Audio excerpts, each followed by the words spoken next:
दोस्तों, आज मैं आपसे बहुत ही जरूरी सवाल पूछना चाहती हूँ। क्या आपने कभी सोचा है अगर आप अपने परिवार से बिछड़ जाए और सदियों तक कोई आपको ढूंढने भी ना आए तो कैसा महसूस होता है? कुछ ऐसी ही सच्ची कहानी है 20 लाख मराठी वंशजों की, जो आज भी पाकिस्तान के बलूचिस्तान में रहते हैं। हाँ, ये भारत से कटे हुए जरूर है, लेकिन दिल से ये पूरे भारतीय हैं। समाचार में अक्सर ही हम पाकिस्तान में चल रहे बलूची विद्रोह के बारे में सुनते हैं। क्या है इसके पीछे की असल वजह? क्यों ये लोग पाकिस्तान को कभी स्वीकार ही नहीं करते? चलिए आज जानते हैं। नमस्कार दोस्तों, स्वागत है आपका अपने ही चैनल कहानी की उड़ान में, जहां हम आपके लिए लाते हैं ऐसी कहानियां, मान्यताएं या इतिहास की सच्चाई जो शायद किताबों में भी नहीं मिलती। ऐसी ही एक हैरान करने वाली सच्चाई है बलूचिस्तान के मराठा भाई बहनों की खोई हुई पहचान के बारे में। दोस्तों, बलूचिस्तान एक ऐसा क्षेत्र है जो 1948 में जबरन पाकिस्तान में मिला लिया गया। लेकिन क्या आपको पता है कि वहाँ लगभग 20 लाख मराठी वंशज रहते हैं? इन मराठों की कहानी शुरू हुई 1761 की तीसरी पानीपत की लड़ाई से। जब पेशवा की सेना हार गई तो लगभग 40,000 मराठा सैनिक वीर गति को प्राप्त हुए और करीब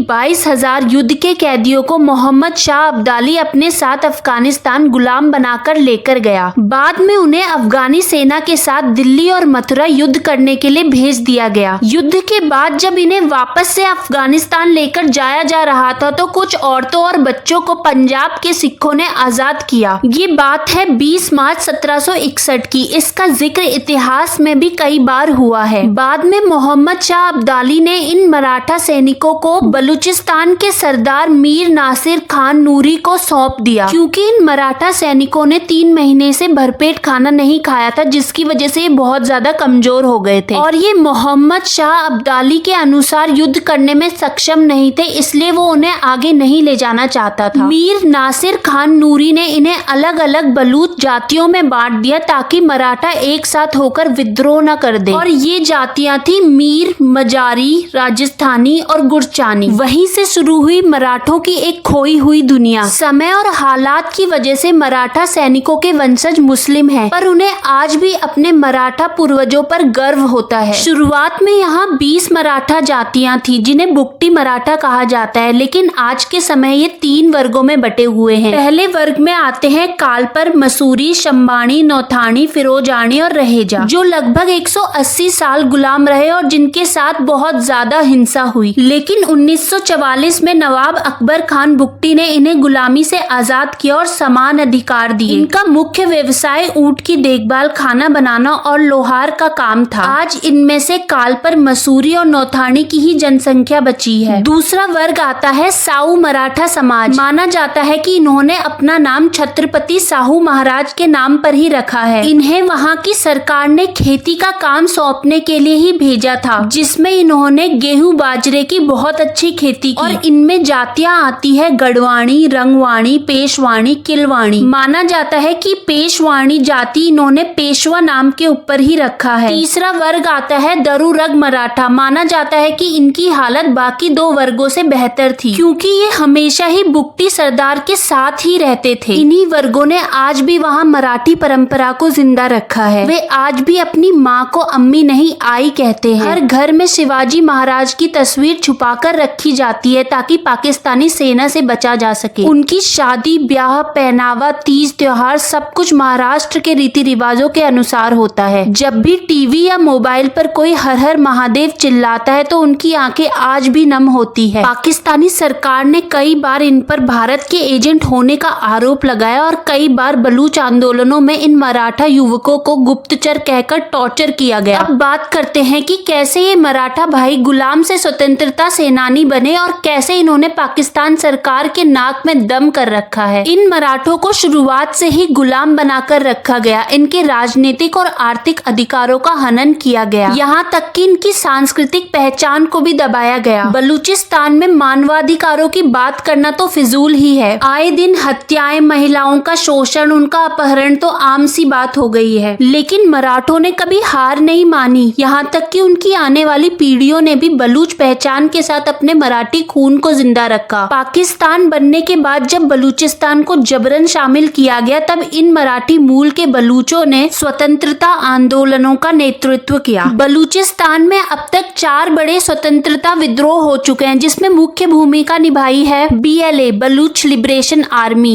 BRA Baloch republican army, BLF Baloch liberation front. इन संगठनों में आज भी ऐसे योद्धा हैं जिनका नाम मराठा है और जो शिवाजी महाराज की गोरिल्ला नीति से ही प्रेरित होकर लड़ाई करते हैं। इनकी मांग है कि इन्हें पाकिस्तान से अलग बलूचिस्तान को देश बनाना है। यहाँ तक कि ऑपरेशन सिंदूर के दौरान बलूचिस्तान की ओर से भारत को नैतिक समर्थन और पाकिस्तान के खिलाफ आवाज ने पाकिस्तान पर कूटनीतिक और रणनीतिक दबाव भी डाला। बलूचिस्तान हमेशा से ही भारत का समर्थन करता आया है और आज का भारत भी बलूचिस्तान में हो रहे शोषण और हिंसाओं के खिलाफ अंतर्राष्ट्रीय मंचों पर आवाज उठाता आ रहा है। दोस्तों, आज हमें आजाद हुए 75 साल से भी ज्यादा हो चुके हैं, लेकिन हमारे ये 20 लाख मराठी भाई बहन आज भी अपनी पहचान के लिए लड़ रहे हैं। वे भारत से दूर हैं, लेकिन उनका दिल आज भी जय भवानी जय शिवाजी के साथ धड़कता है। तो आप इसे सिर्फ एक जानकारी या कहानी मत समझिए, बल्कि एक कर्तव्य मानिए और दूसरों तक पहुंचाइए। क्या पता भारत की ये खोई हुई शाखा फिर से अपने मूल से जुड़ सके। जानकारी को पूरा सुनने के लिए आपका बहुत बहुत धन्यवाद। हर हर महादेव, जय हिंद।